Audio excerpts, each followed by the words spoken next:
Vamos lá, meus irmãos, vamos lá, minhas irmãs, começando aqui nossa 8ª aula de Introdução ao Antigo Testamento 2. Já oramos, como é costume, mais uma vez, boa noite, graça e paz. Boa noite, graças a paz. Boa noite, graças a paz.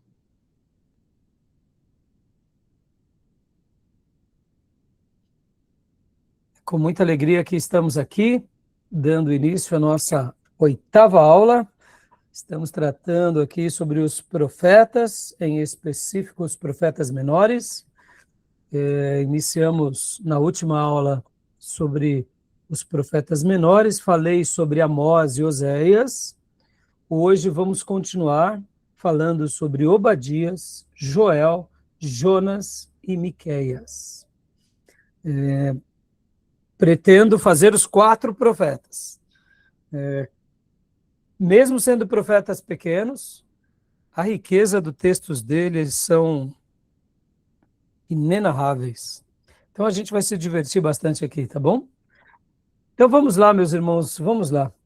Eu quero que os irmãos abram suas Bíblias no livro de Miqueias, capítulo de número 5, versículo de número 2. Texto muito conhecido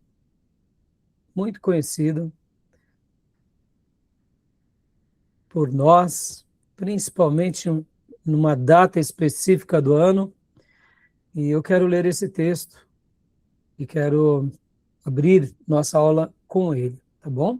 Lembrando para todos que as nossas aulas são gravadas, para que os irmãos possam reutilizar como bem desejarem, né? Principalmente vocês aqui que são os alunos da casa.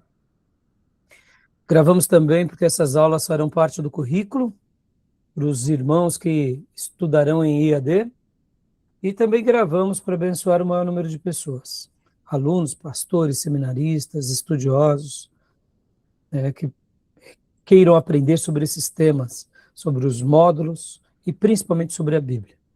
E o meu desejo e a minha oração sempre é que Deus salve pessoas também por meio dessas aulas, tá bom? Então, um irmão ou uma irmã, leia aqui para nós, por gentileza, Miqueias 5:2. Vou ler aqui. Por favor. Mas tu, Belém, Efrata, posto que pequena para estar entre os milhares de Judá, de ti é que me sairá aquele que há de reinar em Israel, e cujas saídas são desde os tempos antigos, desde os dias da eternidade. Aleluia. Lembraram do texto? Muito conhecido, não? Muito apreciado, principalmente quando lembramos do nascimento de Jesus, quando celebramos o culto de Natal. Então, esse texto aqui foi profetizado por Miqueias. Hoje a gente vai estudar. Vai ser o 4º livro que vamos estar aqui estudando, tá bom? Tá bom, meus irmãos? Então, quero apenas apresentar mais uma vez aqui para vocês, né, a tabela pela qual gosto de mostrar sempre aqui no início da aula, que seria a tabela mencionando os reis e os profetas, mas de uma forma especial. Essa tabela criada pelo professor André Henke, ela é uma tabela cronológica dos reis e profetas. Eu gosto, né, de destacar principalmente que o material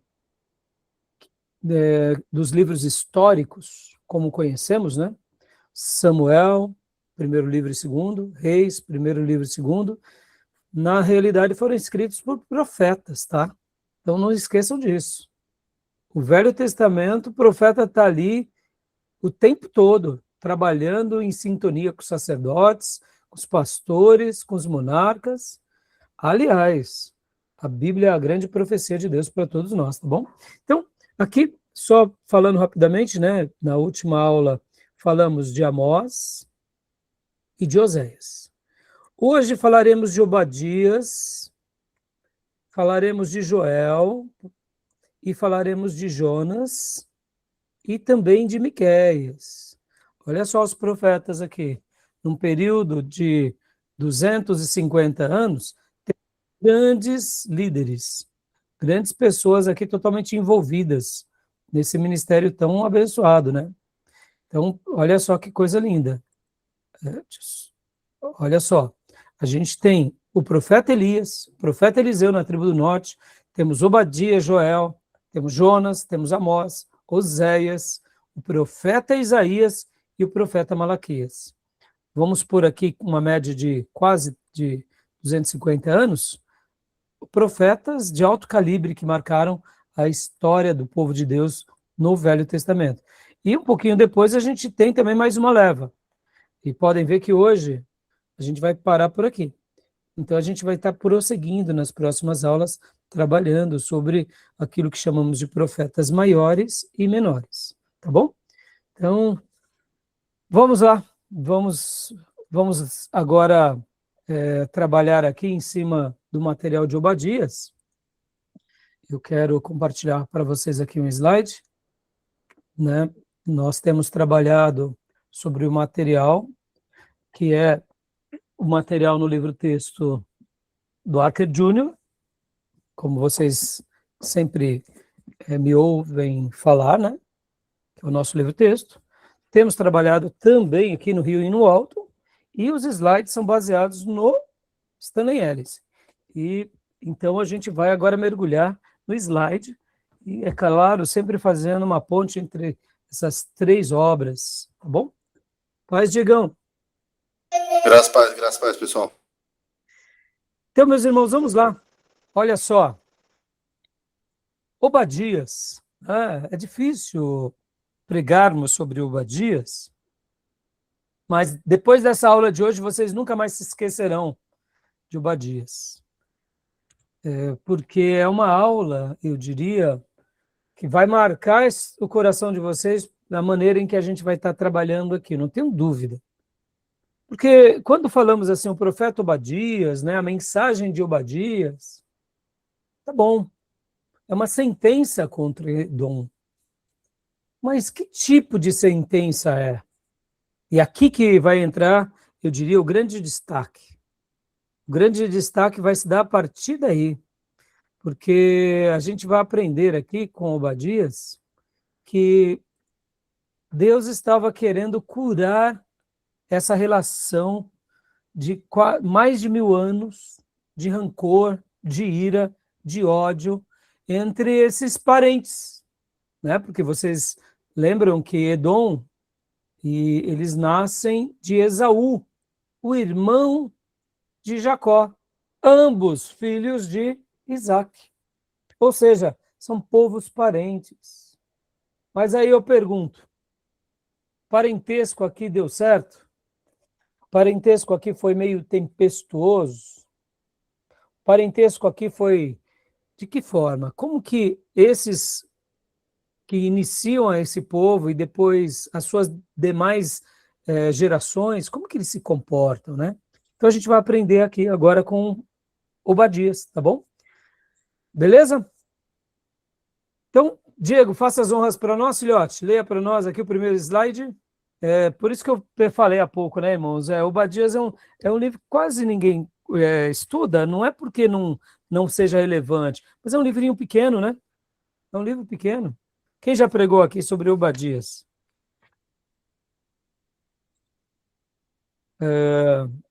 Mas hoje, a partir de hoje, como eu disse, vocês não vão esquecer, tá bom? Então, vamos lá. Diego, por favor. O menor livro com o maior prólogo. Esaú, Edom, Monte Seir. Jacó, Israel, Monte Sião. Joia. Então, pode ler aqui também, Diego? Apenas 21 versículos de texto e mais de 1000 anos de rancor familiar. Opa, essa informação é importantíssima. Porque quando pegamos aqui sobre essa história, ela é muito interessante. São só 21 versículos. Lembram que no Novo Testamento temos um livro também, temos 2 livros muito pequenos. Quais são? O Novo Testamento? Isso. Filemão? Filemão. E Judas, outro também. E qual? Judas. Judas. Olha. Também temos os escritos do apóstolo João, né? Mas como está ali em 1º, 2º e 3ª, 1º e 2º João, e 3º João e 1º e 2ª Pedro, então são pequenos, mas assim, com um capítulo temos de forma, como eu posso dizer, que a gente lembra, né? Um livro com um capítulo, é Filemão e Judas, né? Então, aqui também é um livro muito pequeno, que é o livro de Obadias. Então, vamos aqui. Vou mudar aqui para você. Pode ler para nós, Diego, por gentileza. Uma raiz de amargura no lar patriarcal. Isaac e Rebeca, o favoritismo parental. Isaac prefere Esaú, o caçador forte e impulsivo. Rebeca prefere Jacó, o astuto caseiro. O roubo da primogenitura, Gênesis 25 a 27. O engano humano substitui a escolha divina. A divisão de duas nações. Duas nações estão no teu ventre, o maior servirá ao menor. Uma escolha trágica, a independência, a sede de vingança dos descendentes de Esaú tornaram-se o símbolo e o orgulho humano em oposição à aliança divina. Essa síntese que o Ellison faz é muito legal, mostrando que a vingança entre eles, o ódio, o rancor, poderia ter sido estancado, mas não. Dá para ver que os descendentes de ambos continuaram lutando. E deixa eu fazer um parênteses, inclusive, aqui, tá, irmãos? Porque quando a gente hoje vai estudar eles aqui, parece que os nossos irmãos, né, que descendem aqui de Esaú, os edomitas, parece que eles eram inimigos de Israel e Israel também não era inimigos deles. E eu queria até fazer um comentário aqui, que é legal, eu acho que é bem pertinente, porque muitas vezes quando a gente pega outros povos, né, mesmo que descenderam de Abraão ou de Isaac, como é o caso, a gente acaba traçando uma linha que todo mundo era contra Israel, tá? Mas eu quero mostrar também que muitas vezes a maneira que Israel lidava com seus irmãos e compatriotas também não era tão fácil, tá? Vamos lá, vou melhorar aqui essa informação. Vocês vão se recordar que nos dias de Juízes, quase 2 tribos foram dizimadas, não é? Ou seja, briga entre eles. Então, percebam que a briga não é necessariamente contra outro povo. A briga também acontece entre eles, como foram nos dias de Juízes. Quase 2 tribos foram apagadas da história. Pela bondade de Deus, Deus não permitiu. Veio o Reino Unido, temos, depois do Reino Unido, temos o reino dividido. Pergunto, houve guerra entre os 2 reinos? Tribo do Norte, Israel, capital em Samaria, tribo do Sul, Judá, capital em Jerusalém? Teve brigas, rixas? Teve ou não teve? Sim. Vejamos nos dias de Davi, por exemplo. Quando Davi ali assume Hebrom, o descendente de Esaú lutou contra Davi. Houve guerra, Davi vence. Mas também depois, com a morte de Davi, os próprios filhos de Davi também tiveram brigas entre eles para ver quem seria o novo rei. E depois a gente vai ver que houve a divisão do reino e o próprio Salomão, ele agia com injustiça com Jeroboão. Então percebam, meus irmãos, que Deus levanta Jeroboão como um ato até mesmo mostrando uma punição a Salomão. Então, estou falando aqui de brigas entre eles, para vocês nunca se esquecerem que essas brigas sempre existiram, tá? Nunca foram tão declaradas porque eles eram a mesma nação que agora tinha se dividido. Mas, assim, eu estou mencionando isso para vocês verem que a relação de cada geração foi tempestuosa. Não pensem vocês que foi algo assim, não. Nós, judeus, nós, israelitas, não lutamos contra os nossos. Não, não é verdade. Tá bom? Só um último detalhe. cai o cativeiro, cai com Samaria, né, a tribo do norte, com o cativeiro assírio, né? E aí surgem os samaritanos, e os samaritanos e os judeus vivem em paz? Tinha uma briga entre eles? Muita briga. E nos dias de Jesus? Era um amaldiçoando o outro, não era? Percebam, a gente tem que fazer aqui uma avaliação nua e crua, sem dourar a pílula, né? Percebam que Jesus, ele pôs os pontos finais na história, mostrando, não, a salvação vem dos judeus, vocês, infelizmente, se corromperam, mas há jeito para vocês. Vocês são os nossos meio-irmãos.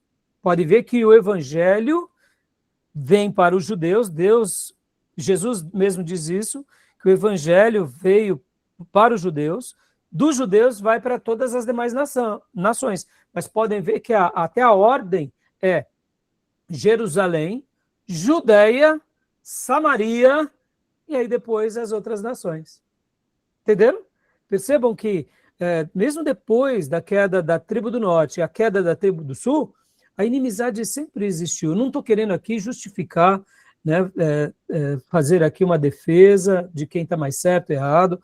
O povo judeu sempre, na maioria das vezes, sofreu, mas nem sempre a gente tem que favorecer, no caso, como hoje nós estaremos trabalhando, por exemplo, que o povo de Deus acertou em tudo. Hoje a gente vai falar sobre o profeta Jonas. O profeta Jonas é um exemplo de soberba. Eu gosto de chamar que é o profeta rabugento. Não é? É o profeta vencedor e derrotado. Não é verdade? Porque ele faz uma obra lindíssima, mas com uma revolta profunda. Então, percebam, ele não tinha compaixão com os ímpios. Olha só, é bem enigmático isso, não? Se espera de um sacerdote, amor. Se espera de um profeta, amor. E Jonas queria que fogo caísse do céu e queima ele, Jesus, não era? Então, percebam, é bem interessante, né, irmãos? Então, aqui, ao avaliar esses 1000 anos, eu não quero dizer que Israel errou, tá, irmãos? Não, Edom errou muito mais, tá bom? Edom errou muito mais, mas a gente vai ver aqui que, historicamente, esse laço aqui foi um laço que teve muitas intrigas, né? Tá bom? Tudo bem? Agora, olha só, essa profecia nasce há muitos séculos antes, por exemplo, dos dias de Herodes. A gente vai ver que os herodianos são descendentes dos edomitas. Interessante, não? Olha aqui. Então, percebam, agora olha que curioso. Quem foi que praticou infanticídio contra as crianças na história bíblica? Temos 2 personagens, pelo menos. O primeiro é Faraó e o segundo é Herodes. Agora, Herodes era parente e meio parente dos judeus, mas mata. Mas ele também era descendente de Edom. Percebam, os ranços, quando são mal resolvidos, podem se arrastar. E essa profecia é uma profecia que, querendo ou não, Deus estaria julgando Edom como de fato julgou. Tá bom? Então, vamos avaliar ela um pouco melhor, tá bom? Pastor, mas no caso, a rixa deles começou por conta do roubo da primogenitura? Então, na realidade, não foi só esse episódio. Esse episódio, logo depois, pode ver que Jacó, quando passa pela experiência de Peniel, Jacó e Esaú se acertam. Então, por isso que eu falei para vocês olharem a história, e não apenas o povo, mas olharem a história e tentarem olhar aquelas gerações. Entendeu, Diego? Porque eu acredito que as gerações ali de Jacó e de Esaú, nos próximos anos e décadas e até séculos, foi se apaziguando. Mas novas gerações se levantaram entre eles. Aí novas rupturas surgiram, que também não ocorreram ali a aproximação, a reconciliação, ou seja, as feridas elas eram sanadas, mas depois eram abertas de novo, depois de 200, 300 anos. Entendeu, Diego? Então, muitas vezes você vê como que é importante, Diego, a gente realmente seguir o Evangelho da forma que o Evangelho nos ensina, não segundo a nossa visão. Vou dar um exemplo aqui, irmãos. Nós temos uma grande divisão na história, no cristianismo, que foi em 1054. A Igreja Católica do Oriente se separa da Igreja Católica do Ocidente. É chamado Grande Cisma. A gente estuda isso em teologia sistemática. 1054. Mas a grande separação aqui não tinha começado apenas em 1054. Alguns séculos antes, os católicos do Oriente tinham pegado os ídolos e tinham quebrados. Os católicos do Ocidente ficaram doidos, né? E aí o que acontece? Eles tentam resolver, há uma influência política sobre eles, e depois, em 1054, por uma posição teológica, como a gente vai trabalhar isso em aula em teologia sistemática, eles se dividem. Mas qual era o real motivo da separação? É político. Porque o Oriente, que com sede lá em Constantinopla, queria, vamos dizer assim, o seu pedaço do bolo. E Roma queria dominar sobre todos os cristãos espalhados. Então, para que você não se permita ser dominado pelo outro, o que você faz? Você arruma um motivo. E aí teve o cisma, assim chamado, né? E aí teve esse racha na Igreja Católica. Aí eu te pergunto, hoje, eles trabalham em união? Os católicos ortodoxos gregos e os católicos romanos? Não, é uma aparente união. João Paulo II, alguns anos atrás, tentou uni-los de volta. E até hoje eles estão conversando. Só para vocês terem uma ideia, irmãos, em uma das cruzadas, os católicos napolitanos vão e invadem Constantinopla e saqueiam Constantinopla. Ora, peraí, como pode? É uma cruzada cristão contra cristão? Foi isso que aconteceu. E algumas relíquias que os católicos ortodoxos tinham, eles pegaram, os católicos apostólicos romanos, e levaram essas relíquias, né, dos grandes pais da Igreja da Capadócia, levaram lá para Roma e não devolveram. E é uma briga de 1000 anos, irmãos, a gente está falando. Agora, depois com João Paulo II, e etc. e tal, aqui na virada do milênio, devolveram as relíquias. A Igreja Católica Apostólica Romana devolveu as relíquias para a Igreja do Oriente. Aí eu te pergunto, é tudo católico? É. E por que tem essa divisão? É por causa da religião em si? Não. É porque o ortodoxo grego ele está unido ao quê? Ao mundo russo e à fé dessa região do leste europeu. Entendeu? E o católico romano é ocidental. Percebam, irmãos, tem política na religião ou não? Tem. Estão entendendo como que as influências políticas muitas vezes atrapalham? Isso foi algo exclusivo nosso, do cristianismo, no caso, como cristão? Não. Até mesmo entre os judeus aconteceram algo parecido. Então, Diego, cada período sempre teve um agravante. Então, logo no início, Diego, houve aquele racha medonho, né? Tanto é que Esaú quis matar lá Jacó, e Jacó foge, porque Jacó sabia que estava devendo, né? E aí ele volta, e aí ele pede perdão. A princípio, durante aqueles séculos, houve paz. Mas depois do regresso, como a gente aprenderá aqui, quando o povo judeu estão regressando para a Terra Prometida, ali é o primeiro embate. Os edomitas poderiam ajudar, mas não ajudaram. Ou seja, sabe aquela questão? Um dia lá no passado vocês roubou de nós isso. Então agora a gente vai dar a devolutiva. Vamos lá, para eu finalizar esse longo comentário aqui. Hoje, o Irã é inimigo de Israel? Sim. Quem são os iranianos? Os persas. Os persas, há 2.500 anos, foram amigos de Israel? Sim. O grande imperador Ciro, que é considerado como aquele que cria os direitos humanos, né, o grande diplomata da história mundial, ele vivia em paz e harmonia e ele favorecia, juntamente com os outros imperadores, ao povo judeu. Podem ver que nós temos uma rainha judia que ascende na Pérsia, que é Esther. Perceba que entre os persas tem sangue judeu, e muito sangue judeu, diga-se de passagem. Por outro lado, passam-se os anos, os séculos, e uma nova religião foi assumida pelos persas, que são a religião muçulmana, o Islã. Então, percebam, hoje eles são inimigos.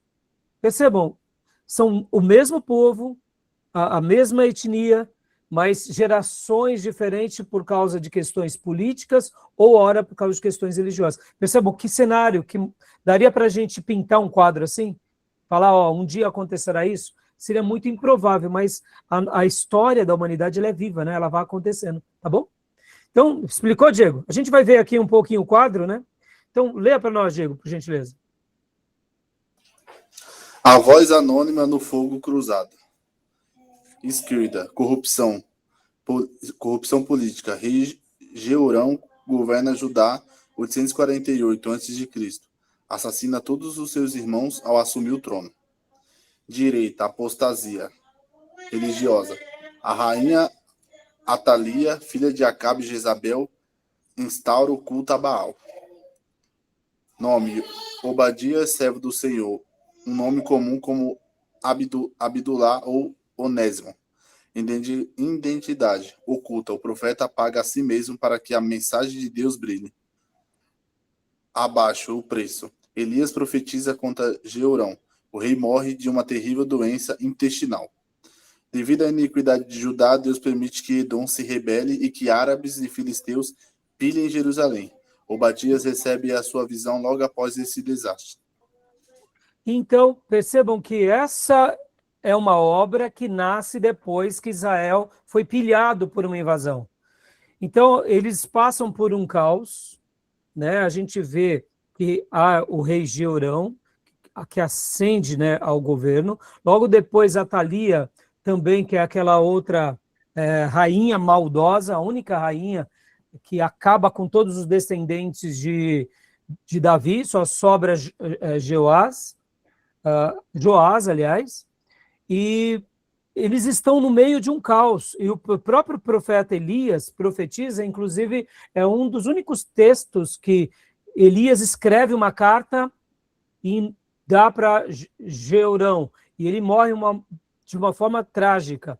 Então, é nesse cenário caótico que agora Israel está fragilizado pelos problemas políticos, religiosos, espirituais, e aí há essa união entre árabes, filisteus e os edomitas, e eles entram em Jerusalém e acabam com Jerusalém. Por isso que a datação do livro acaba sendo um pouco confusa também, e há uma discussão, porque o que acontece, meus irmãos? A gente vai ver algo um pouco parecido nos dias do cativeiro babilônico.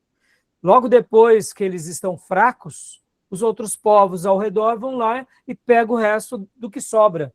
Ou seja, essas pilhagens aconteceram em alguns momentos na história. Mas, assim, segundo a maioria dos estudiosos, eles classificam que o livro foi escrito nessa época.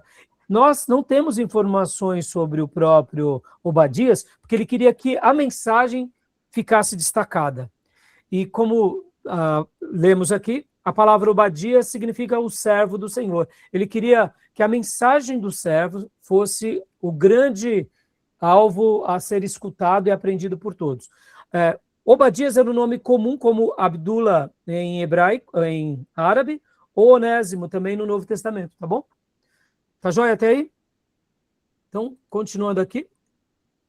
Pode ler para nós, Diego, por gentileza?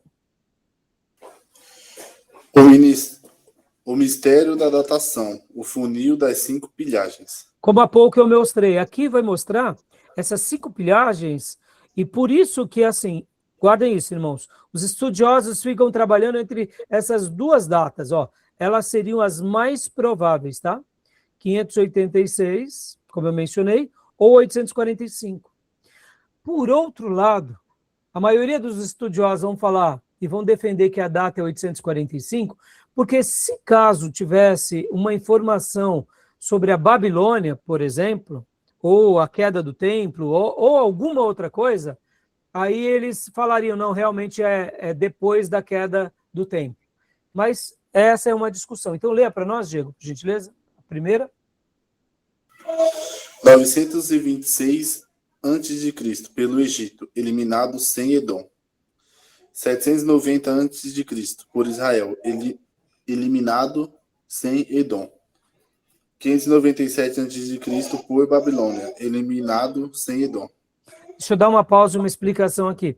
Aqui foram situações que na história de Israel eles passaram por grandes problemas, e aqui houve pilhagens. O que é uma pilhagem, irmãos? Pilhagem nada mais é do que quando outro povo vai lá e saqueia.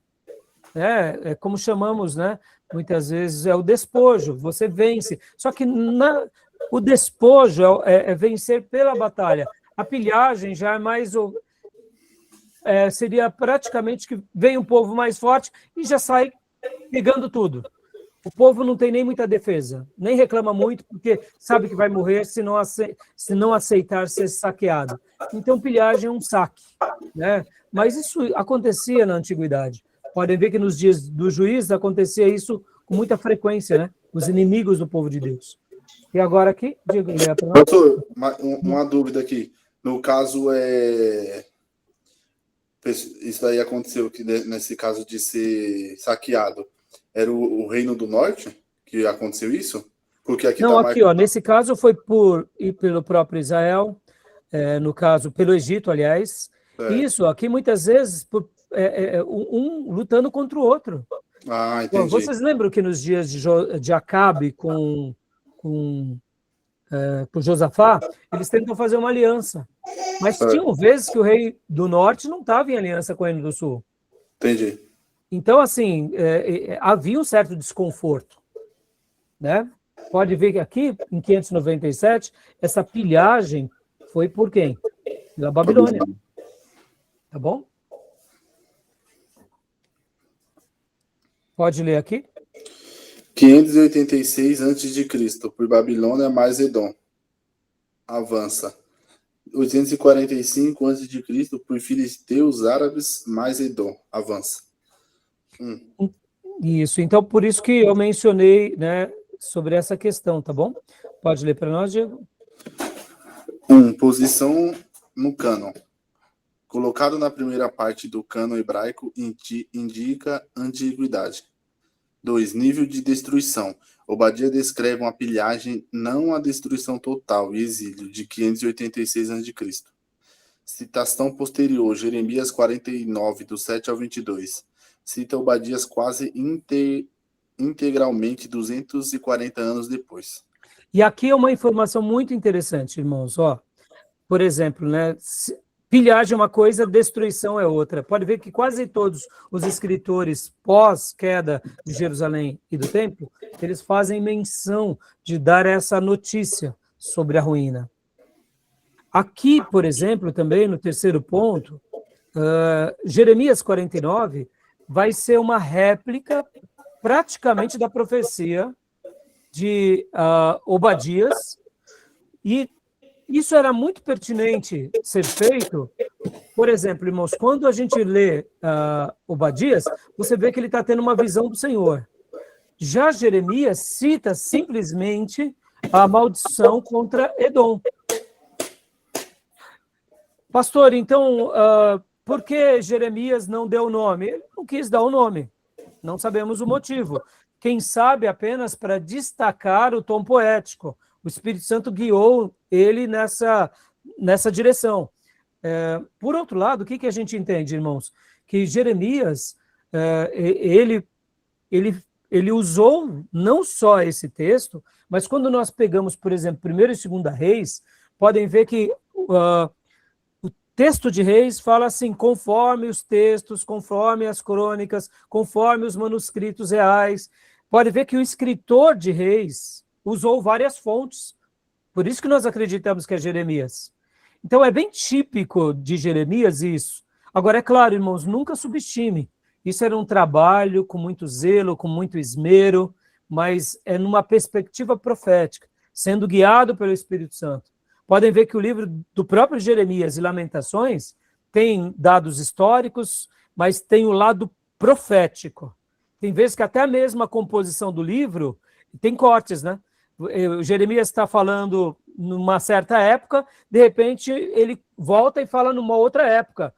Então, quer dizer, não tem uma ordem cronológica. O que está em destaque na vida de Jeremias são as profecias. Então, Jeremias ter citado Obadias, nenhum problema, tá bom? Tudo bem até aí? Deu para compreender?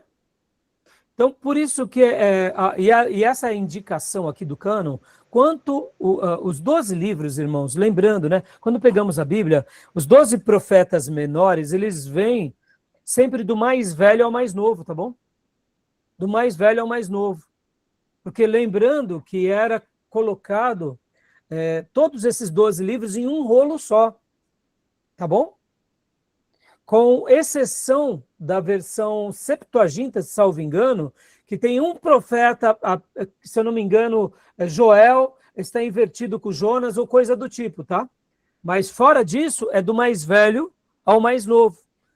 E como é a tradição judaica que está em pauta, então a gente considera isso, tá bom? A irmã Sônia levantou a mão? Sim, pastor. Eu não entendi... Esse vermelho aí, no caso, 586, né? Qual é o significado desse avança? Seriam o que aconteceu depois, possivelmente, irmã. No sentido, eles trabalharam em sincronia, né? Por exemplo, Babilônia, junto com Edom, saqueou Jerusalém. Possivelmente foi isso que o autor quer dizer. Entendeu, irmã? O avanço é só como um acréscimo a mais, mas podem ter tido outras nações juntos? Podem, mas as principais que foram esses dois povos. Irmãos, em geopolítica, sempre foi assim, tá? Hoje, por exemplo, o mundo está dividido. E podem ver que os grandes líderes do mundo, eles ficam tentando ver com quem eles vão unir força. Lembram, irmãos? Os Estados Unidos, na Segunda Guerra Mundial, praticamente acabou o Japão. E depois o Japão vira o quê? Aliado americano. E ainda continua. Então percebam, por quê? Alguém que um dia no passado atacou, agora se torna um aliado. Porque, irmãos, muitas vezes geopolítica é assim. Você deixa de fazer aquilo que você prefere para se unir com o mais forte, porque vai ser melhor para a sua posteridade. Então aqui, com certeza, tiveram outros povos juntos, tá? Podem ver que em 845 temos os filisteus, os árabes e os edomitas. Irmãos, lembrando que árabes aqui são também o quê? São parentes dos edomitas, que são parentes dos israelitas. Entendeu? Quem eram os árabes, meus irmãos? Árabes são os descendentes de Ismael, não é? Que são filhos de Abraão. E quem são os edomitas? Os filhos de Esaú, né? Que era neto de Abraão. Ou seja, são primos. Atacando quem? Atacando os israelitas, que eram tudo parente. Mas, irmãos, esquece, porque é aquela questão que eu falei, irmãos. O que era melhor para aquele monarca? O que era melhor para aquele rei? Então, possivelmente o avanço é isso, tá, irmã? E posteriormente. Deve ser isso. Depois eu até pesquiso melhor no livro para ver se tem mais alguma outra informação. Tá bom? Tudo bem até aí? Mais alguma pergunta? Então, Diego, continua. Olha aqui, essa informação, é claro que aqui é um desenho criado aqui pelo Notebook LM, mas aqui dá uma base muito interessante, irmãos, da geografia dessa região, né, que era dos edomitas. Quando pegamos o mapa dos edomitas, nós notamos assim só uma região ali do lado um pouco abaixo ali do Mar Morto, toda aquela região para baixo, a leste, seria a região de Edom. Mas percebam, ali, quando realmente vamos estudar um pouco a geografia, havia montes e vales. Então, leia para nós, Diego, por gentileza. Stella. A geografia como base do orgulho. Rocha de Arenido. cânions vermelhos naturais que funcionavam como muralhas intransponíveis. O Siq, um desfiladeiro estreito de quase 2 quilômetros, a única entrada principal, possível de ser invadido por exército em massa. Centro de caravanas, domínio das rotas comerciais em 4 direções. Planalto, verdejantes, pastos viçosos que garantiam a sobrevivência econômica isolada. O orgulho do teu coração te enganou, tu que habitas nas fendas das rochas. Obadias 1:3. Joia. Então, só para vocês terem uma noção, meus irmãos, quando a gente fala aqui, né, só para essa região, que é a região onde eles estavam, é uma região bem curiosa, porque quando a gente pensa assim, é uma região desértica, sim, tem muitos desertos ao redor, porque aquela parte sul de Israel, ela tem muito disso. Mas quando nós pensamos um pouco mais sobre essa questão geográfica e avaliamos ali essa região com um pouco mais de cuidado, a gente nota que essa era uma região que também tinha essa geografia que favorecia eles. Ou seja, o platô favorecia eles de que forma? De uma forma onde eles estavam protegidos contra os inimigos, porque não tinham muito acesso. Então, olha que interessante, né? A gente esquece desses detalhes, porque quando a gente pensa ali, indo para o sul, indo ali, né, para as regiões das cordilheiras do Sinai, a gente fala assim, não, ali era só deserto, ali não tinha nada. Não, havia. Então, tinha esses platôs, onde eles criavam os gado, né, os rebanhos, mas também tinha os vales, e nesses vales, automaticamente, quem desejasse entrar em Edom, tinha que passar por eles, porque não tinha como escalar um exército. Então, até mesmo a quantidade de soldados que passavam aqui, por exemplo, vamos imaginar 3.000 soldados, eles não conseguiam ir e entrar de uma vez, entravam dezenas por dezenas. Então, do pico das montanhas, geralmente, se jogavam pedras, se jogavam flechas, ou seja, você vencia o inimigo. Então, por isso que era um povo que também tinha como que se preservar dos inimigos. E acabavam, nas suas outras gerações, tendo esse viés mais orgulhoso, do que de independência. Nós não precisamos dos nossos primos israelitas, dos nossos parentes judeus. Eles vivem a vida deles, a gente vive a nossa. Entendeu? Algo um pouco parecido com isso. Depois leiam, meus irmãos, Sun Tzu, o livro A Arte da Guerra. No passado, irmãos, quem conhecia o campo, quem conhecia o terreno, quem conhecia os montes, os vales, ele sabia guerrear com mais propriedade, porque ele sempre se colocava de uma forma onde não ficava desfavorável ao seu exército. Sempre eles preferiam ficar nos altiplanos, nos picos das montanhas, porque muitas vezes bastava você jogar pedras para acabar com o seu inimigo. Muitas vezes você deixava eles entrar, fechavam um lugar e matavam todos eles, ou seja, você não tinha baixa. Então percebam que as gerações que foram criadas em Edom, elas acabavam sendo, vamos dizer assim, tinham já dentro do seu DNA esse lado de nós somos invencíveis, entendeu? Por isso que nas pilhagens contra o povo judeu, eles também não agiram com compaixão, eles foram alguém que foi sem compaixão, como vimos, né? Tá bom? Tudo bem até aí? O Pastor, conto então de eles duas moravam no alto? montanhas. Olha só, na profecia aqui de Obadias, ele vai fazer um paralelo entre os dois, Israel e também sobre Edom. Então, leia para nós, Diego, por gentileza. O conto de duas montanhas. Edom e Israel, o patriarca, Esaú, a força humana, Jacó, a escolha divina. O símbolo, Monte Seir, a fortaleza da rocha, Monte Sião, a cidade santa. O traço dominante, o orgulho arrogante e autossuficiência. O povo escolhido e dependente. A promessa, Edom, poder, terreno e temporada, Israel, promessa pactual e eterna. O destino final, Edom, destruição e assimilação em 70 depois de Cristo. Israel, restauração no dia do Senhor. Aqui, esse gráfico mostra um pouco essas duas realidades antagônicas, né? Entre Edom e Israel. Tá bom, meus irmãos? Só para enriquecer, o livro, o texto mostra um pouco isso. Eu achei isso muito legal, né?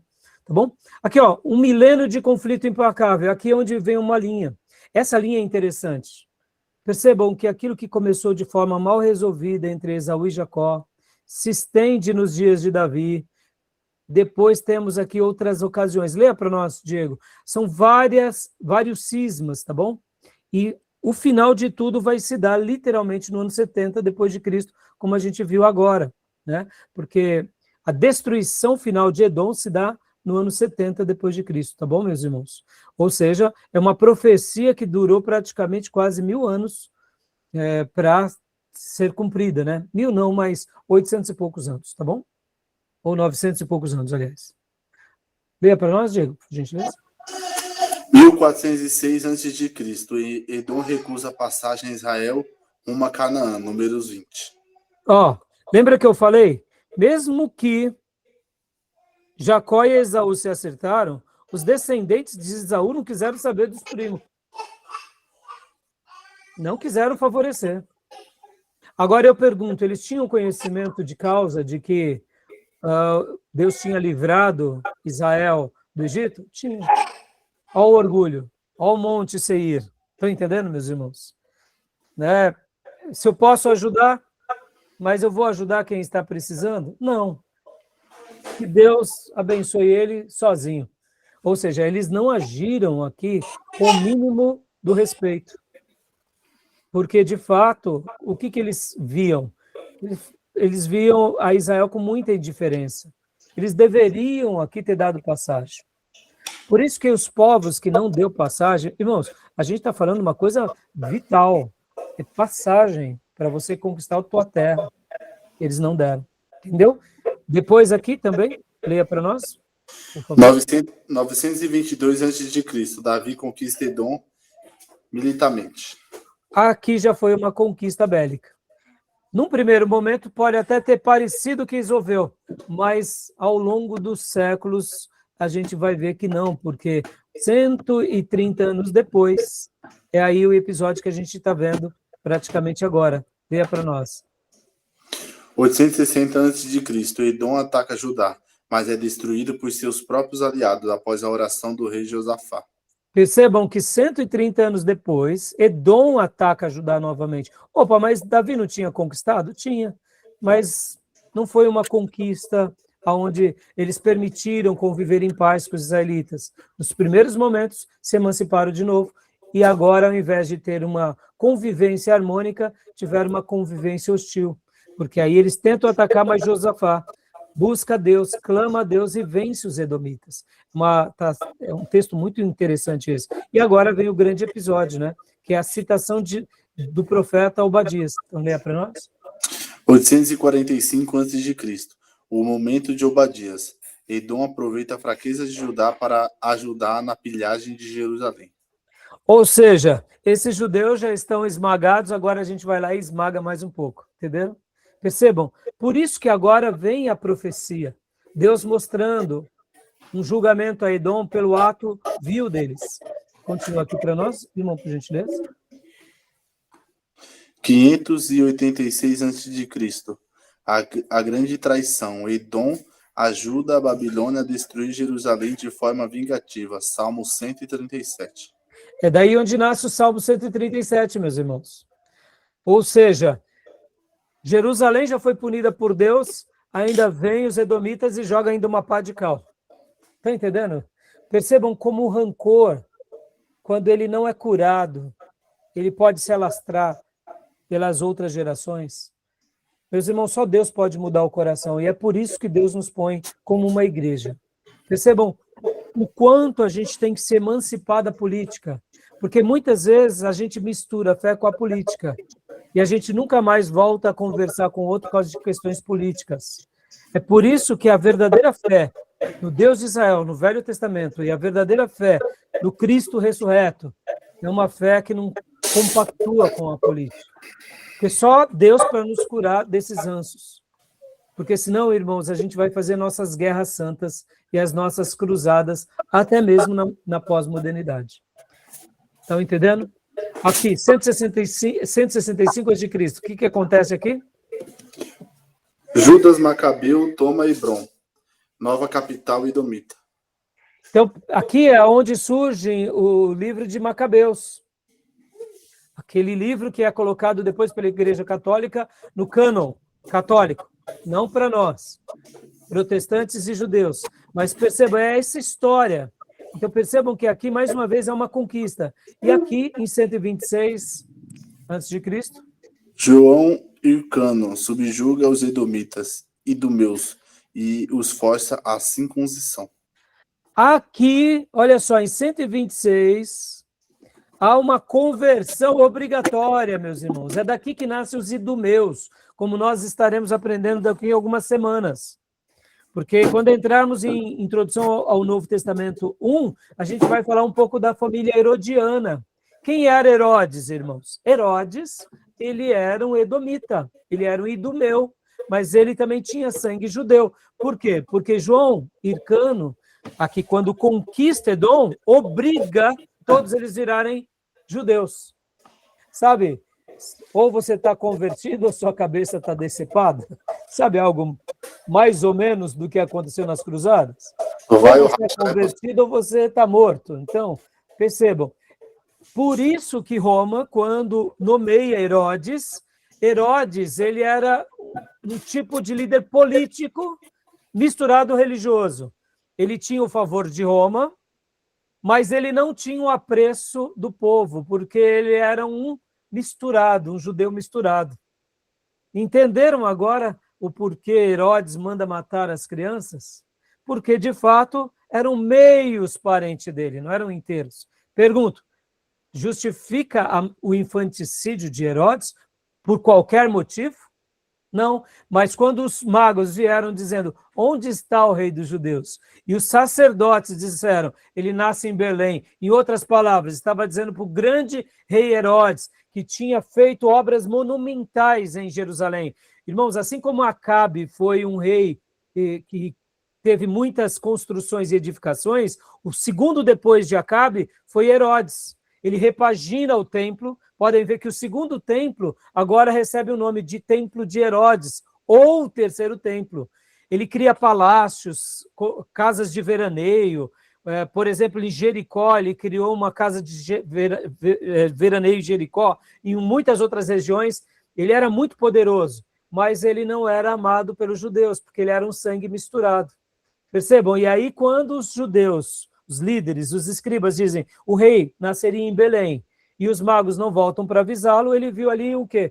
Uma ameaça ao seu reino. Podem ver que toda a família herodiana, nenhum foi favorável aos discípulos, aos apóstolos, todos foram inimigos, com exceção de um ou outro aqui que se converte, que até a Bíblia vai dar destaque para algumas mulheres que estavam na corte, algumas pessoas que eram parentes, mas são exceções. Quase todos eles sempre estavam ou se levantando contra os apóstolos ou profetas. Percebam, por quê? Porque eles eram edomitas, tá bom? Idumeus, né? Tá bom? O triplo pecado contra o sangue. Pastor, mas só para falar aqui, mas agora então faz sentido, porque entender que ele tem parentesco edomita, porque ele teve algumas atitudes, fez algumas coisas que tinha que conhecer a cultura para poder fazer, né? Ele não era tipo qualquer um, porque como ele era edomita, então ele tem a ideia aí de matar as crianças, porque ele já tinha ouvido, ele já conhecia a história, né? Seria mais ou menos isso, Diego, mas assim, por isso que eu falei no início dessa aula, Diego, que inclusive entre os reis de Israel, teve reis também, por exemplo, da tribo do norte, que foram assassinos, foram tirânicos, mataram crianças, mataram filhos, entendeu? Uhum. Aqui justifica um pouco mais. Aqui justifica um pouco mais, mas percebam que Por que eu fiz aquele comentário logo no início da aula? Para a gente não estigmatizar, valorizando um povo em detrimento de outro. Porque muitas vezes você pode ser daquele povo, por exemplo, Diego, por exemplo, a Ruth era uma moabita, um povo amaldiçoado, mas ela entra na linhagem de Jesus. Por quê? Porque ela fez valer aquilo, entendeu? Então, isso é interessante na história. Você entende o que eu quero dizer? Ela era de um povo amaldiçoado, mas ela não se permitiu viver na maldição. Entendeu? Interessante, né? Mas é assim, sua linha de raciocínio não está errado, porque ele era inimigo, ele não queria o bem, queria o mal. Ponto final. Então, leia para nós, Diego, gentileza. O triplo pecado contra o sangue. O orgulho arrogante, a crença na sua própria sabedoria, sábios de Edom, e na invulnerabilidade física de Sela, quem nos derrubará? Insensibilidade e alegria maligna. Ficar do outro lado, assistindo passivamente e até aplaudindo enquanto o irmão gêmeo Judá era massacrado por estrangeiros. Violência ativa e oportunismo. Aproveitar o caos para pilhar riquezas de Israel e montar armadilhas nas encruzilhadas, para aprisionar os judeus fugitivos, entrando-os como escravos. Aqui, meus irmãos, só mostra para nós que, indiferente de qualquer coisa, a gente não pode ter esses sentimentos. Vamos aplicar aqui na nossa vida. Precisamos ser humildes, precisamos ter sensibilidade e precisamos ser proativos para o bem. Sempre para o bem, jamais para o mal. Vamos lá. Quantas são as vezes que uma igreja está tendo problema e a igreja que é mais próxima daquela igreja só fica torcendo para piorar para aquela outra igreja pegar os membros? O que é isso? Isso é um sentimento de edomita, meus irmãos. Isso não é de servo de Deus. Torcer para que o outro sucumbe, para que eu ganhe o prédio, compre barato. Isso é maligno. Como reino, entendeu? Percebam, sentimentos mundanos que podem ser úteis no mercado de trabalho, as disputas de trabalho, mas jamais para a vida de um filho de Deus. Estão entendendo? Ou seja, o dom demonstra como não ser e como não agir, tá bom? E aqui, projeto arquitetônico da justiça, né? Aí vem a maldição sobre Edom. Leia para nós, Diego, por gentileza. A desolação de Edom, versículos 1 ao 14. Destruição total instigada pelo Senhor. Devastação e traição por seus próprios aliados. A vergonha eterna por sua violência contra Jacó. A restauração de Israel, versículos 15 a 21. O dia do Senhor, onde todas as nações serão julgadas. Justiça retributiva. Como tu fizeste, assim se fará contigo. O reino. A Palestina inteira será devolvida a Israel, e o próprio Senhor reinará em Sião. Ou seja, meus irmãos, Deus pune aqueles que são soberbos, malignos, e Deus restaura aqueles que são fiéis. Ponto. Essa profecia demorou praticamente 900 e poucos anos, mas se cumpriu ipsis literis, com qualquer geração. Tá bom? Então, para a gente terminar aqui, o clima herodiano, Edom contra o Messias, né? Pode ler para nós, Diego, por favor? Clímax herodiano, Edom contra o Messias. No Novo Testamento, os edomitas são conhecidos como idumeus. A dinastia de Herodes era a encarnação final do orgulho de Esaú, agora governando fisicamente sobre Israel. Herodes, o Grande versus Jesus. O rei idumeu tenta assassinar o verdadeiro rei de Israel, massacrando os inocentes. Mateus, no capítulo 2. Herodes Antipas versus João Batista, Jesus. Assassina o precursor e humilha cruelmente a Jesus durante seu julgamento. Herodes Agripa I versus os apóstolos. Executa Tiago e tenta executar Pedro na tentativa de extinguir a igreja primitiva. Como eu mencionei, nós estaremos estudando muito sobre a família herodiana e o porquê eles recebem esse nome e vários outros detalhes, tá bom, meus irmãos? Mas olha só, aqui já dá uma prévia bem interessante, né? O efeito dominó da raiz da amargura. Hebreus 12, 15, menciona sobre a raiz da amargura. Meus irmãos, qual é a diferença de uma tristeza, de um pesar e de uma amargura? É simples. Se você foi traído, Não tem como você ser traído e se sentir feliz. Se somos, de fato, emocionalmente saudáveis, numa traição choramos, nos revoltamos, gritamos, né? Temos as atitudes mais variadas dentro da perspectiva de dor. Qual é a diferença, né, da tristeza, do pesar e da amargura? Quando algo de mal te atinge, você chora, você se desespera, você pode até gritar, dependendo do tamanho da traição. Mas a amargura é você abraçar aquela tristeza e dizer, eu não solto dela nunca mais. E eu fico com ela até morrer. A tristeza abraçada e não liberada adoece, gerando sentimento de amargura. Porque na amargura você não quer justiça, na amargura você quer vingança. Na tristeza, você pode até esperar justiça. Sim, um bandido te rouba, você quer justiça. Dá um tiro no ente querido, você quer justiça. Você não vai querer dar abraço no bandido. Mas na amargura, que é a tristeza abraçada e não largada, você quer a vingança. E quem é que morre com a raiz de amargura? É quem vive na amargura. Pode ver que por isso que a Bíblia ela não nos impede a termos tristeza, mas ela nos orienta, nos dirige a não termos amargura. Ou seja, viva a vida e os seus efeitos sendo positivo ou negativo, de acordo com as circunstâncias, mas se libere daquilo, creia em Deus e entregue a Deus a justiça, a vingança e viva uma vida liberta. Porque senão, irmãos, quem adoece somos nós. A amargura, e hoje os especialistas sabem disso, e os médicos, um dos principais sintomas de câncer e tantos problemas no corpo humano é amargura, ressentimento, é culpa, tá bom? A ciência está dizendo isso, o que a Bíblia já falava há milhares de anos, tá bom? Então, leia para nós, Diego, por gentileza. O 1 aqui. 1. Favoritismo doméstico. Pais, Isaac e Rebeca dividem o lar escolhendo favoritos. 2. Rivalidade fraterna. Esaú e Jacó trocam o amor fraterno pela sede e vantagem e vingança. 3. Guerra nacional. Duas nações inteiras, Edom e Israel, passam 1000 anos em derramamento de sangue contínuo. 4. Julgamento cósmico. O amor não curado. Não. O amargor. O amargor não curado resulta no extermínio total de Edom pela justiça final do Senhor. Uma advertência brutal do princípio de Tiago 3,5. Vede como uma fagulha põe em brasa tão grande selva. O perigo eterno do rancor familiar não resolvido.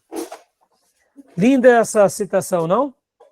Irmãos, eu poderia ter feito aqui o livro dos Edomitas em 10 a 15 minutos. Vamos gastar 1 hora. Mas por que eu fiz questão? A maldição de Edom pode nos parecer ser uma lição bem simples, mas o contexto do livro e a história que esse livro traz e aonde essa profecia permeia, diante desse contexto, nos leva ao quê?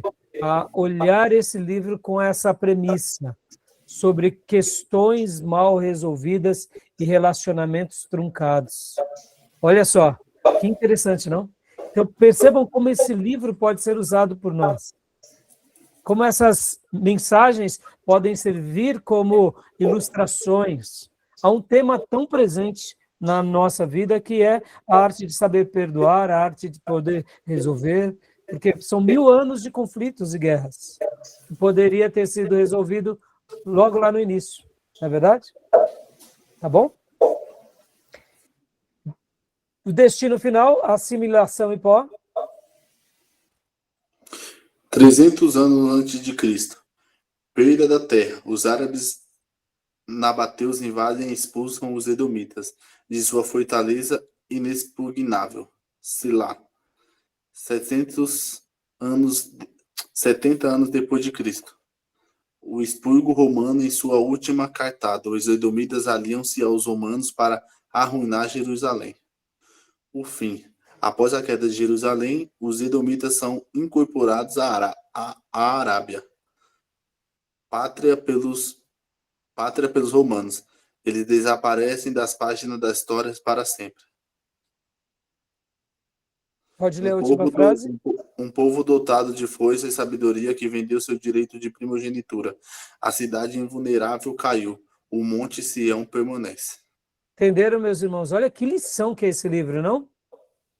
Deixa eu só dar um detalhe, meus irmãos. O profeta Jeremias cita sobre um povo que era seminômade, que são os recabitas, que também era um povo tribal, moravam em tendas, tá bom? Percebam que era muito possível que os edomitas se unissem aos israelitas, mas eles escolheram a soberba, se refugiaram no seu monte. Aqui, ó, dá para a gente ver um pouco onde era Edom, tá vendo? Aqui é o Mar Morto, tá vendo? Aqui o Rio Jordão, o Mar da Galileia. Aqui seria o Mar Mediterrâneo. Edom era essa região aqui, entendeu? Aqui está mostrando um pouco sobre esses últimos acontecimentos. Então, percebam, irmãos, que história forte, não? Tudo bem? Alguma pergunta? Pastor, esse céu lá que eles colocam aí seria o quê? Possivelmente é a cidade, né? A Ah, cidade. Possivelmente, Diego, eu preciso confirmar no livro, tá bom? São muitas informações, então, de repente, deve ter sido isso. Porque podem ver que aqui nos anos 300 a.C., os árabes já invadem.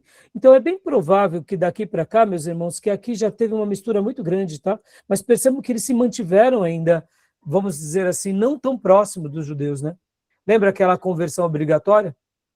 Então, essas coisas que nos atrapalham, né, irmão? Jamais devemos ter esse tipo de atitude. Tá bom, meus irmãos? Terminamos aqui?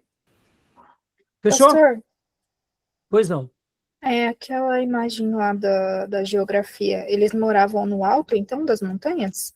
Então, porque essa região aqui, Beatriz, só para você ter uma ideia, né? Essa região todinha aqui, deixa eu até ver se eu consigo aumentar um pouco, não consigo aumentar. Agora, essa região, perto aqui do Mar Morto, você lembra que aqui, quando estudamos em geografia, é muito baixo, né? Então, tem muitas montanhas aqui. Podem ver que Davi, quando ele se esconde aqui nessa região, perto do Mar Morto, em Gedi, era uma região, tinham muitas montanhas, cavernas, né? Então, aqui também são planícies também, que tem bastante montanhas. Então, de repente, tem algumas montanhas e os vales. Era essa região de Edom. Porque quando a gente pensa, né, nessa região todinha, e vindo para cá, que é onde estão as cordilheiras do Sinai, tem muitas dessas depressões e vales, né? Entendeu? Então, por isso que é uma região montanhosa também. Toda essa região é repleta de montanhas, Beatriz, né? E vales, né? Tá bom? Tá bom, meus irmãos? Então, terminamos? Alguma pergunta, alguma dúvida? Quem diria que alguns versículos daria tanto pano para manga, né? E 1000 anos de história, não? Forte essa mensagem, não, irmãos? Por isso que o profeta Jeremias também vai trabalhar em cima dessa profecia. Percebam, Jeremias está 240 anos depois de Obadias, possivelmente, se realmente for a data de Obadias aquela, e ele literalmente cita Obadias contra Edom, ou melhor, cita a profecia de Obadias contra Edom, mostrando, olha, Edom vai cair. Ou seja, é como se Deus estivesse dando uma mensagem, se arrependam. Algo que Deus fez muito parecido com Samaria. Samaria, se arrependa, senão vocês vão cair. E chegou o tempo que caiu. Ao mesmo tempo que fizeram os profetas com Judá. Judá, se arrependa, senão vocês vão cair. Percebam que as mensagens dos profetas seguem sempre na mesma linha, né? Tá bom? Então, vamos para o intervalo, meus irmãos. Pastor. Depois do intervalo é Joel e Jonas. Pastor, Né? rapidinho aqui. Essa rixa que aconteceu lá em Gênesis com Esaú e Jacó, ela poderia ter sido evitada, porque o que acontece? Quando eles nascem, tem a profecia, que o maior se virá o menor. Só que a gente vê durante a história que Jacó, ele engana Esaú para poder pegar o direito de primogenitura. Só que a gente aprende também que Jacó amava um e Rebeca amava o outro. Será que o ensino que os pais passaram foi de uma forma errada? Não tenha Ou dúvida, aconteceu Fiote. por... Não tenha dúvida. Não tenha dúvida. Ali a gente vê nitidamente um erro na família imenso. Fiote, eu tenho várias mensagens que uma hora eu até quero criar no Spotify e na minha página no YouTube, uma coletânea sobre Jacó. Jacó era um desviado de primeira qualidade, filho. Quando a gente pensa assim, me dá um bom desviado no Velho Testamento, desviado, não ímpio total, tá? E Caim foi ímpio total. Mas um desviado assim, com D maiúsculo, Jacó. Ele só faz atrapalhada. E pode ver, Diego, que quando ele foge para buscar abrigo entre os parentes dele, ele não era um garotão de 17 anos, que teve uma atitude impensada de pegar a bênção ali do seu irmão. Ele já era um ancião ali, ele já tinha mais de 50 anos. Quando ele volta em Peniel, Jacó possivelmente tinha mais de 70 anos. Ou seja, Jacó demorou 70 anos para se converter, filho. Agora eu te pergunto, você tem um irmão que já nasce debaixo de profecia, dizendo que ele vai ser o primogênito e que eu vou servir ele. Mas ele é um baita desviado. Isso gera harmonia? Só piora a situação. É ou não é? Jacó não precisava ter comprado a primogenitura, porque Deus já tinha dado para ele. Se dele ter comprado do irmão por um prato de lentilha, ali é uma lição ao reprovado Esaú. Mas, assim, ele não precisava ter trocado. Ele poderia ter dado um prato para o irmão. A primogenitura já era dele, a Bíblia já diz. Deus já escolhe ele no ventre. Não foi? E não tipo o papai, debaixo da tutela da mamãe. A mamãe, deixa eu fazer um adendo aqui, viu? Não era só Jacó que era um baita desviado. A mãe de Jacó também era uma baita desviada. Isaac é o crente piedoso dos patriarcas, tá? Podem ver que a Bíblia fala muito pouco de Isaac. E Isaac tem uma escorregada. Mas a Rebeca é uma desviada de mão cheia. Pode ver que ela favorece até a fuga do irmão, mente para o marido e favorece a mentira da bênção, indo lá e preparando o guisado. Ou seja, ela é cúmplice de tudo e não tem arrependimento nela. E quando ela quer dar uma proteção ao filho, o que ela faz? Ela conta uma mentira. Eu não quero que Jacó case-se, que nem Esaú casou com as mulheres daqui. Vamos mandar ele lá para os nossos parentes. Mas, na realidade, não era essa o que estava acontecendo. O que estava acontecendo é o seguinte, Esaú estava querendo matar Jacó e ela ficou sabendo, e para evitar uma coisa pior, ela mandou embora, ou seja, cobertou e choraminga para Isaac, dizendo, olha, vamos fazer isso, Isaac. Irmão, sabe como que eu fico vendo Isaac, vendo essa história toda? Mais ou menos assim, Isaac vendo tudo isso, falando assim, Rebeca, tantos anos juntos, você não aprende, né? Tá entendendo? Tem que fazer. Jacó, você não aprende mesmo, né? Esaú, você já é meio desviado mesmo, mas eu esperava mais da mãe e do filho. Tá entendendo? Mas perceba, ele vai e fica mentindo. Depois que ele volta, ele tem que passar por uma experiência com Deus. Deus precisa ferir a perna dele, Deus precisa mudar a vida dele. E aí, o que eu gosto de ensinar é o seguinte, Diego, Deus muda o nome dele e Deus fere ele.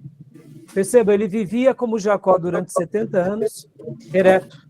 Agora ele anda mancando, mas o Jacó já não existe mais nele. Agora nasce o Israel. Deus precisou ferir ele na carne para ele se converter. E aí ele se converte. Só que o que acontece? Não sei como que foram depois desse fato. Será que houve harmonia genuína? Não houve? Fica uma incógnita. Por isso que eu disse, no primeiro momento, tudo bem, eles até se resolveram, mas as descendências deles ficaram com estigma, né? É o que nós entendemos. Entendeu, Diego? Porque depois a gente vê o mesmo rastro, né? As mesmas rixas. Na primeira ocasião que eu posso fazer mal, eu faço. Eu posso dar passagem, não dou. Ou seja, dá para ver um rancor ali, né? Dá para ver que houve algumas coisas mal resolvidas. Tá bom? Né? Entendeu, Diego? Entendi, Padre, entendi. Disso, fugi muito Não, da entendi. sua pergunta, né? Entendi. Então, assim, não dá para a gente saber de muita coisa. Uma coisa eu sei, Jacó era desviado, Esaú era um baita desviado. Pode ver que Hebreus fala isso. Nenhuma novidade. Mas é aquilo, a gente... deixa eu finalizar com essa fala. Meus irmãos, nós não precisamos pedir nenhuma ajudinha para o diabo para receber a bênção de Deus, entendeu? Se Deus disse, descansa. Ele vai cumprir a palavra dele na nossa vida. Quer ver o exemplo disso? Davi. Davi não foi eleito por Deus para ser o rei de Israel? Ele não deu ajudinha. Ele podia ter matado Saul, mas ele não fez. Por quê? Porque ele sabia esperar o tempo de Deus. O que Deus tem para nós, a gente não precisa da ajuda do diabo nem do pecado para ver a promessa de Deus se cumprir. Deus cumprirá a promessa dele na nossa vida, no tempo dele, da forma dele. A gente só tem que confiar, se consagrar e aguardar o livramento do Senhor. Tá bom? Então, terminamos aqui e vamos para o livro do profeta Joel. Esse livro também é magnífico, magnífico. Tá bom, meus Pastor, irmãos? Mais alguma pergunta?